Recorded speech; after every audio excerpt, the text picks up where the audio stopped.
panel tonight. Let's meet them. We got conservative strategist, human events contributor, and Right Turn Strategies president, the one and only Chris Barron.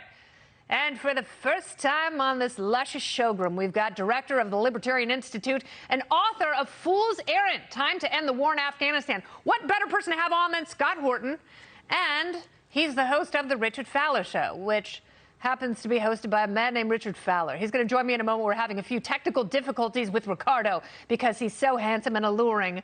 We can't get to him just quite yet, but we're going to patch those things up, and we're going to have a mini-man panel for now. So let's talk a little bit about this. There are Democrats all over Congress who are very upset about this, Chris Barron. This seems to be one of the few things that we can agree on, like pandas are cute, Brittany needs to be freed, the withdrawal from Afghanistan was botched. So who should be held accountable? A lot of people should be held accountable. And look, by the way, like the buck stops with Joe Biden. And as much as he's told us that like the buck stops with him, he's never actually admitted that anything was done wrong. That's what's like so incredulous about this. It's like they actually think we didn't see what happened on TV, that we never saw any of the reporting. I mean, they are literally trying to gaslight us in real time. We've got video of Biden saying in July that the Taliban wasn't going to take over. And he was completely outraged and annoyed that somebody would even ask him that question. And today he's sitting there telling George Stephanopoulos, we always thought this was going to happen. There's nothing we could do better. Look, here's the thing that is most discouraging for me. We had consensus in this country that it was time to leave Afghanistan. Now, thanks to Joe Biden's single-handed debacle in exiting this country, we now have a majority of people who aren't sure whether or not we should leave Afghanistan. Congratulations, Joe. You have crushed one of the only reasonable consensuses that has been built in this country in a very long time. That is that we ought to bring our troops home. And thanks to your ham-handedness, you now have people questioning that. Good job, Joe. So, Scott, as I look at this, you know, obviously a lot of libertarians are going, well, this is why you don't get into these things in the first place. This is what happens, because when getting out is as bad as getting in or staying there, it should be a lesson to future presidents not to get into these things. Do you think those lessons will be internalized? Well, certainly the American people are going to internalize them after this. And I agree with what he said about the bungling here making withdrawal look bad, but we should not lose sight of the fact that this entire war has been bad. What Biden really did wrong here was he should have stuck with the May 1st deadline, like in the deal, and then we would have had the so-called decent interval to get out before the whole country fell to their power. And instead, they kicked the can down the road just long enough to make it look this bad.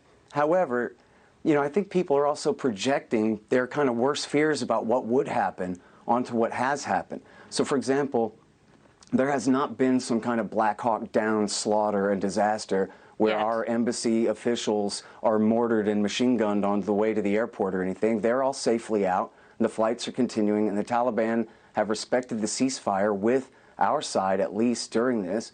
And people act like this is the worst-case scenario, but the worst-case scenario would be 3 more bitter years of fighting, and then the Taliban win anyway. I don't disagree with you about that at all. I agree with you completely, and that's why you've had 4 successive administrations that have been trying to figure out how the hell to get out of there, including going as far back as 2003. But I do think it could get much worse because you have 15,000 Americans who are still inside, and you've got Jake Sullivan going, yeah, well, if you're not in Kabul, we really can't get to you. And they can't. And then we're seeing images from all over Afghanistan, you know, of the best case scenario is graffiti of women's faces on murals being painted over. But then you have guys getting kicked in the head and women and children being shot. And God knows what else is happening where there isn't internet and, there isn't cell phone reporting. But I do think, unfortunately, it could get very, very bad. And, you know, it also leaves the door open for hawks to go back inside and say, you know what, maybe we need 20,000 troops. Maybe we need another surge. What were you going to say, Chris?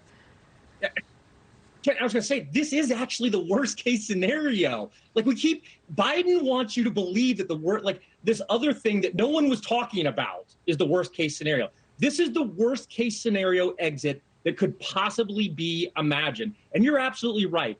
The downside to this, like I mentioned before, we have eroding public support for withdrawing troops, which is the right thing to do. And it's going to empower the handful of hawks that want to continue to have this endless war. They're going to use this botched withdrawal as an excuse to put more American lives at stake. So, yes, this is the worst case scenario. They could not have been executed more poorly. The president lied in July. He's lying today, and it's time for somebody to take responsibility. Yeah, and sure, okay, go ahead. Last word, Scott. You have about 10 seconds. Oh, sure. Well, just remember, all the generals were the ones who told everyone, including the president, that they had built up a 300,000-man army that was sure to stand for at least months, maybe years, which was just a complete fantasy. It just wasn't true. No, it wasn't true. And it just goes to the ultimate point, which was there was not an understanding of how the country functioned and how people interfaced with what we call a country. They don't have the same view of it. So we could throw all the money in the world. It's not going to change their culture or how they defend it. And we don't have an understanding of that. And no one bothered to try and figure that out. And now we're here in a very messy breakup. Chris Barron, Scott Horton, Richard Fowler is here. Hi, friends. Richard, it's so nice to have you on the show. So I will start with you because you didn't get to talk last time because we're having technical difficulties. I was not censoring you. But tell me, why is he having a hard time? And this, by the way, the 538 aggregate number was before Afghanistan. Yeah, listen, I think that, don't get me wrong, I think that the president made a huge misstep and a huge blunder.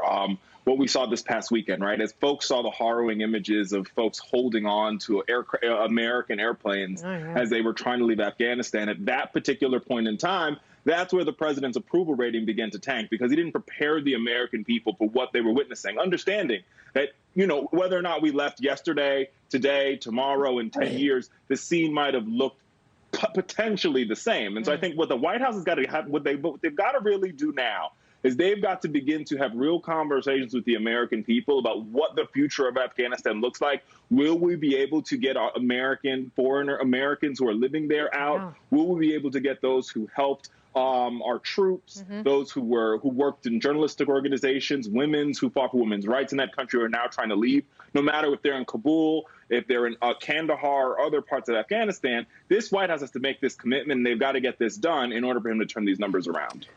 But if you listen to some of his advisors, Scott, they're like, the president is doing great. He has trillions of dollars in stimulus spending. The unemployment numbers are going in the right direction. Things are more expensive. Isn't that great? Right. And listen, I think Afghanistan is not really the issue when it comes to the public approval rating. It's the price inflation, especially in housing, and which is, of course, driven by monetary inflation. And so we have all the chaos from the lockdowns last year. And then we have, you know, in my hometown of Austin, Texas, the price of a house has gone up by $100,000 or more across the board. And so there are homeless people everywhere. You can't drive your truck without hitting somebody. It's completely out of control and all over the country. And that's just one thing. Of course, food and all of the basic staples, everything, gasoline, everything people need to survive. The prices are going crazy. At the same time, we're still kind of in a recession from the lockdowns. Yes. And as far as Afghanistan, people should really get this straight. Leaving Afghanistan is the greatest accomplishment of Donald Trump and Joe Biden's life.